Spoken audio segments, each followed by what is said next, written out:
여러분 안녕하십니까? NBS 뉴스 24입니다. 올겨울이 다른 해보다 따뜻하기는 해도 겨울 농사를 짓는 시설 농가들에게는 여전히 난방비가 큰 부담입니다. 네, 연탄 사용 농가들은 연탄값이 급등해 난방비 부담이 가중됐고 등유를 쓰는 농가들은 등유가 경유보다 비싸고 또 열 효율이 떨어진다며 어려움을 호소하고 있습니다. 강창호 기자가 시설 농가들을 만나고 왔습니다. 경기 이천시에서 다육식물을 재배하는 박상철 씨는 요즘 어려움이 많다고 호소합니다. 연탄값 인상으로 난방비 부담이 크게 늘었기 때문입니다. 정부는 지난해 11월 연탄 가격을 19.3% 올렸습니다. 지난 겨울과 비교하면 연탄 한 장당 평균 100원 정도가 오른 겁니다. 박 씨가 1650제곱미터 다육 농장에서 매년 사용하는 연탄의 양은 2만 장. 이번 연탄값 인상으로 올겨울 난방비가 200만 원이나 늘었습니다. 꽃 가격은 지금 10년 전이나 지금 현재나 매년 전혀 인상되는 부분이 없고 연탄 가격 상승으로 인한 저희들이 실제로 농사를 짓는 데 있어서 많은 어려움이 있습니다. 난방비 절감을 위해 수고스럽지만 연탄을 고집했는데 연탄 가격이 오르면서 고생은 고생대로 하고 비용 절감에도 크게 도움이 안 된 겁니다. 2015년에 한 장당 공장도 가격 500원이었던 연탄값은 매년 100원씩 올라 현재 800원까지 인상됐습니다. 특히 연탄을 주로 쓰는 농촌의 경우 먼 거리만큼 배달료를 많이 내야 해 실제 농가가 내는 돈은 장당 1,100원까지 올라가는 경우가 많습니다. 2015년 7월부터 난방기 면세유 품목에서 경유가 제외된 것도 시설 농가의 부담을 더하고 있습니다. 이 조치로 농가에서는 하우스 난방을 등유로 해야 하는데 등유는 열 효율이 낮을 뿐더러 면세 금액이 경유보다 적어 시설 재배 농가는 이중고를 겪게 되는 겁니다. 한 번 넣을 때 3도라무 이상이 그렇게 한 2, 3일 추우면 또 다 떨어지고 이런 상황이니까 간신히 지금 그냥 기름값이 너무 비싸니까 그냥 얼어 죽지 않을 정도로만 유지를 시키고 있습니다. 이곳 딸기 농장에서도 하우스 온도 관리를 위해 비닐을 덧대고 수막 조치를 취하지만 매달 평균 3,000리터의 등유를 사용하고 있습니다. 하지만 등유의 가격이 비싸고 열 효율이 낮기 때문에 농가의 부담은 커질 수밖에 없습니다. 난방기 면세유의 경유가 빠진 것은 시설 재배에 고스란히 부담이 되고 있습니다. 일부 면세유 부정 행위를 이유로 정부가 경유를 면세유에서 제외하는 것은 먼저 정부가 행정 지도 및 계도를 우선하여야 하며 예방해야 할 문제지 농민이 바로 떠나 피해를 입어야 하는 문제는 아니라고 봅니다. 비싼 난방비의 대안으로 제시되는 전기 난방기 시설의 경우 상대적으로 유지비가 적지만 하우스까지 전기를 잇는 승합비가 많게는 수천만 원까지 들어 농가들이 선뜻 전환하지 못하는 상황입니다. 올해 1월부터 정부에서는 농업용 난방기 면세유에 중유를 추가하는 등 급한 불을 끄는 데 나섰습니다. 하지만 정부의 바뀐 정책이 시설 농가들에게 실질적인 도움이 될 수 있을지 현장에서는 실효성을 의심하는 목소리가 나오고 있습니다. MBS 뉴스 강창호입니다. 구제역이 소강 상태에 접어들었지만 축산 농가들의 걱정은 끝나지 않고 있습니다. 구제역 백신을 맞은 소가 죽거나 유산하는 등 부작용이 잇따르고 있어서인데요. 현장에서는 백신 부작용에 대한 현실적인 보상책을 요구하고 있습니다. 보도에 윤슬기 기자입니다. 정부는 지난달 28일 경기 안성에서 구제역이 처음 발생한 이후 이달 3일까지 전국의 우제류 가축에 긴급 백신을 마쳤습니다. 하지만 그 뒤로 구제역 백신을 맞은 소가 죽거나 유산하는 등 백신 접종에 따른 부작용이 잇따라 발생하고 있습니다. 충북 지역에서 11일까지 백신을 접종한 뒤 죽거나 유산한 소는 73마리, 전남 지역에서도 8일까지 소 33마리의 피해가 신고됐습니다. 백신 부작용에 따른 피해는 어제 오늘 일이 아닙니다. 지난해에도 구제역 백신 일제 접종을 한 뒤에 충북도에서는 소 81마리가, 전남도에선 196마리가 백신 접종에 따른 부작용 피해를 입었습니다. 그나마 다행인 건 백신 접종으로 가축이 죽거나 부상을 당하면 정부가 피해를 보상해 준다는 겁니다. 백신 접종 부작용이라는 게 확인되면 해당 농가는 산지 가격의 80%를 보상받습니다. 또 백신을 맞다가 가축이 부상을 당해도 해당 가축과 정상 가축의 차액이나 진료비를 지원합니다. 보상금은 중앙정부가 80%, 나머지는 지방자치단체에서 부담합니다. 하지만 농가들은 백신 접종 부작용으로 인한 보상 기준이 현실을 제대로 반영하지 못한다고 하소연합니다. 보상 지급 기준이 까다로워 보상받기도 힘든 데다 실제로 받는 보상금 또한 예상보다 훨씬 적다고 말합니다. 구제역 백신을 맞고 이제 송아지를 조산을 하고 나니까 송아지가 죽었어요. 행정기관에서 보상을 해주기 위해서 이제 기대를 했는데 실제로 보상은 127만 원 정도가 나와서 송아지로 정상적으로 나서 출하를 했을 때는 300에서 400 정도를 받는데 우리 농가 입장에서는 억울하죠. 구제역 그 백신에 대한 그 피해 이런 거는 정부나 지자체에서 농가 피해를 조율해줘야 되지 않나. 피해 인정 기간을 더 연장해야 한다는 주장도 나옵니다. 현재는 백신 접종을 한 뒤 2주 안에 발생한 부작용에 대해서만 보상받을 수 있습니다. 만약 그 뒤에 부작용이 발생하면 농가가 모든 피해를 떠안아야 합니다. 농가는 정부로부터 아무리 구제역이 이 백신을 강요를 해도 농가 피해가 너무 크기 때문에 농가가 기피하니까 구제역을 제대로 종식을 시키려면 정부는 14일이 아니라 한 달 정도의 기간 내에 유산되는 부분에 대해서는 농가에 100% 보상을 해줘야. 구제역 방역을 위해 꼭 필요한 백신 접종. 백신을 제대로 접종한 농가가 부작용으로 억울한 피해를 보지 않기 위해서라도 정부의 세심한 대책 마련이 필요합니다. MBS 뉴스 윤슬기입니다. 조류 인플루엔자, AI가 자주 발생하는 겨울철에 철새도래지 주변 지역 농가들의 오리 사육을 금지하는 걸 오리 사육 휴지 기제라고 합니다. 오리 농가들은 이 제도가 생계에 막대한 지장을 주고 있다며 어려움을 호소하고 있는데요. 과연 사육 제한만이 AI를 예방하는 최선의 방법인지 아니면 또 다른 효과적인 예방법은 없는지 김인경 기자가 취재했습니다. 전라북도 정읍시. 이곳에서 올해로 8년째 오리를 사육하고 있는 유종수 씨는 요즘 개점 휴업 상태입니다. 오리 휴지 기제 농가에 포함됐기 때문입니다. 지금은 텅텅 비어 있네요. 예. 여기는 그 고부천이라는 데가 있어서 고부천 주변 농가들을 대상으로 시에서 우선적으로 선정을 해서 정읍시에 11농가인가 해서 먼저 시행을 하고 있습니다. 최근 5년 내 2차례 혹은 3년 내 1차례 이상 AI가 발생했거나 철새 도래지와 500m 이내로 인접한 농가, 또 밀집 사육 지역 농가 등에 대해서 정부가 오리 사육을 한시적으로 제한하고 있는 건데요. 전남 나주시 반남면도 이번에 밀집 사육 지역에 포함됐고 인근 지역 농가들은 졸지에 생계가 막막해졌습니다. 저희는 지금이라도 만약에 키우라고 한다면 키우고 싶죠, 빨리. 그래야 45일 지나면 오리 출하하고 나면은 그 돈이 빨리 들어오면은 돈 수입이 전혀 없거든요. 그런 생활이 지금 현재는 안 되고 있습니다. 별다른 수입이 없는 농한기에 오리 사육으로 생계를 이어온 이정상 씨. 어떻게 긴 겨울을 나야 할지 막막할 뿐입니다. 오리 농가들은 정부가 농가에 일방적으로 오리 사육 제한만을 요구할 게 아니라 AI 발생의 근본 원인인 철새 방역이 선행돼야 하는 것 아니냐고 반문합니다. 전남도청을 찾아가 현재 AI 예방을 위해 어떤 대책을 세우고 있고 또 시행 중인지 물어봤습니다. 농가 초소 앞에다가 농가 초소를 설치해서 공무원이 24시간 민간인하고 같이 2인 1조로 해서 그것이 오는 차는 무조건 소독 다 시켜서 안쪽으로 보내고 농장 단위에서 이 시스템이 제대로 실천하고 있냐 우리가 점검해서 그것이 안 되고 있으면 가감한 행정처분을 할 계획이고 모든 것을 좀 다각적으로 강구해서 좀 하고 있습니다. AI 발생 위험이 높은 지역의 농축협에서도 철새 방역에 힘을 모으고 있습니다. 특히 전남 나주축협에서는 전남 최초로 드론 항공 방제를 실시하고 있는데요. 1회 살포로 축구장 2개 넓이의 구역을 효과적으로 방역할 수 있다는 게 장점입니다.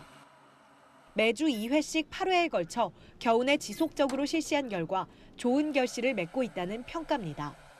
현재까지는 발생이 없어서 이것이 효과적이지 않냐 그렇게 생각하고 또 농가도 이제 방역을 철저히 한 것 그래서 두 가지가 다. AI는 철새로 인한 전염병이기 때문에 철저한 방역을 통한 예방만이 최선. 지자체와 각 지역 농축협 그리고 농가들이 힘을 모아 AI 예방을 위한 수칙을 철저하게 지키고 또 철저한 방역에 나서야 하는 이유인데요. 이와 더불어 오리 사육 제한으로 인해 생계에 위협을 받고 있는 농가들을 위한 실질적인 지원책도 마련해야 할 것으로 보입니다. 보다 자세한 내용은 오늘 밤 9시 이슈 현장 속으로에서 전해드립니다. NBS 뉴스 김인경입니다. 미국으로 수출되는 일부 국산 농식품이 미국 식품의약국의 요주의 대상인 적색 리스트에 오른 것으로 나타났습니다. 여기에 포함되면 별다른 검사 없이 수출을 거절당할 수 있는데요. 수출 농식품의 잔류 농약이 미국 기준을 초과한 것이 가장 큰 이유라고 합니다. 최다희 기자가 보도합니다. 미국으로 수출되는 한국 농식품 가운데 연간 160여 건이 미국 식품의약국 FDA로부터 안전한 식품이라는 신뢰를 얻지 못해 적색 리스트에 오른 것으로 나타났습니다. 적색 리스트란 FDA가 식약처법을 어겼거나 앞으로 어길 확률이 높다고 판단한 수입 제품의 목록을 말하는데 여기에 포함되면 FDA의 검사 과정 없이 바로 압류되거나 수출을 거절당할 수 있습니다. 우리 농식품이 FDA 적색 리스트에 오른 가장 큰 이유는 잔류 농약 때문입니다. 미국이 수입 농산물에 사용하는 농약 기준치보다 더 많은 농약이 검출된 겁니다. 지난해 7월 미국으로 수출됐던 말린 버섯을 비롯해 수년간 잔류 농약이 기준치 이상으로 확인된 것만 78건에 달합니다. 또한 미국에서 허가받지 않은 인공색소를 사용한 경우도 적색 리스트에 포함됩니다. 단무지와 면류에 치자왕 색소를 사용해 적색 리스트에 오른 농식품도 33건이었습니다. 미 식약처법이 정한 대로 제품 라벨을 표기하지 않아 적색 리스트에 오른 사례도 적지 않습니다. 라벨에 반드시 명시해야 하는 제품명과 가공업체의 연락처 등을 표기하지 않은 것도 34건 적발됐습니다. 그런데 농식품이 이렇게 한번 적색 리스트에 오르면 까다로운 절차를 거쳐야만 이를 해제할 수 있습니다. FDA 위반 사항에 대한 수정 조치 과정과 재발 방지 사항 등을 기재해야 하는 겁니다. FDA 적색 리스트가 우리 농식품의 미국 수출과 직결돼 있는 데다 한번 낙인 찍히면 이를 풀기 쉽지 않은 만큼 농가와 수출업체 모두 미 식약처법을 충분히 숙지해 철저히 지키려는 노력이 필요해 보입니다. NBS 뉴스 최다희입니다. 정부의 청년농 영농 정착 지원 사업에 3,000명에 가까운 지원자가 몰렸습니다. 특히 영농 경력이 없는 도시 출신의 농업 비전공자가 많아 눈길을 끌었는데요. 농업을 잘 모르는 도시 청년들이 농촌에 뜻을 두고 있다는 점에서 우리 농업계에는 희소식이라 할 수 있습니다.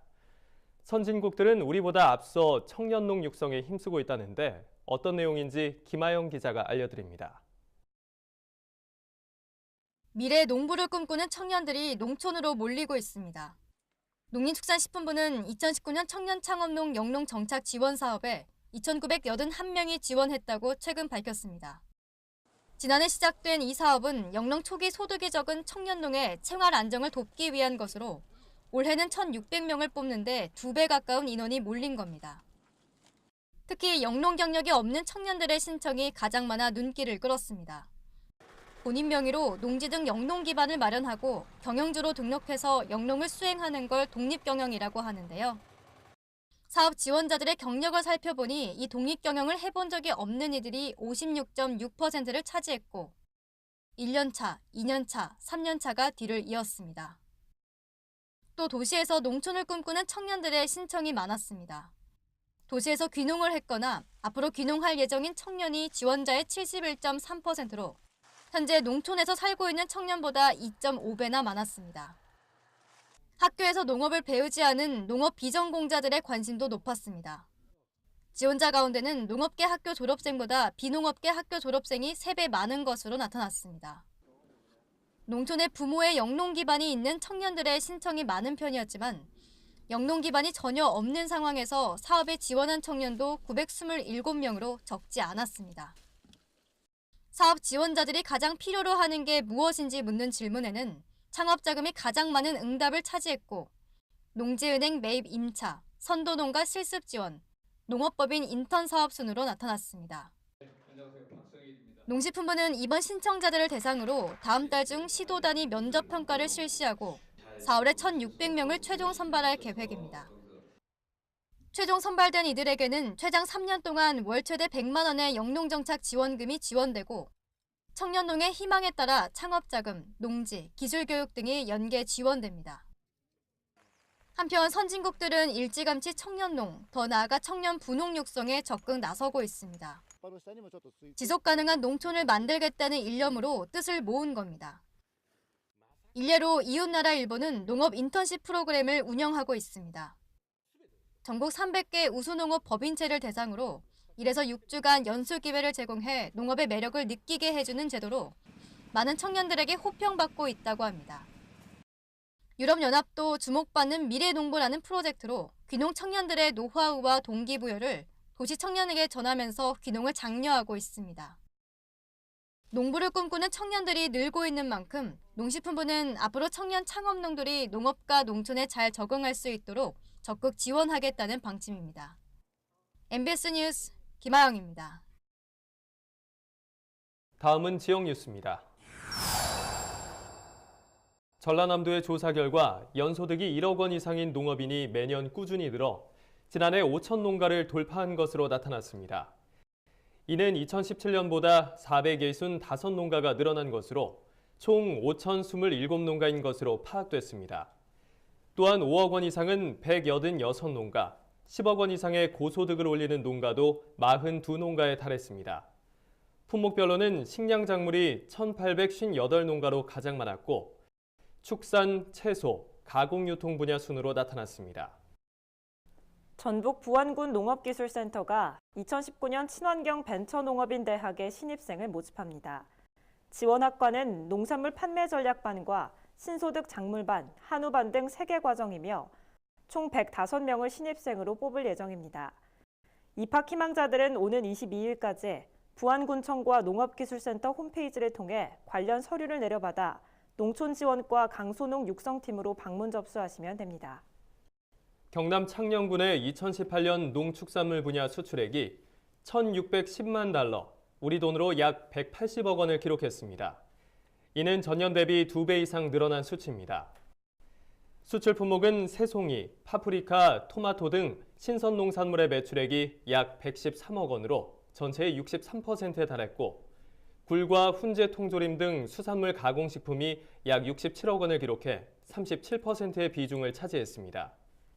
이와 더불어 올해 창녕군은 단감과 새송이를 주 품목으로 하는 수출농업단지를 신규로 지정해 농작물 품질을 개선하고 수출 경쟁력을 높인다는 방침입니다. 강원 양구군이 농어촌 지역 주민들의 불편을 덜기 위해 희망택시 운행 노선을 확대한다고 밝혔습니다.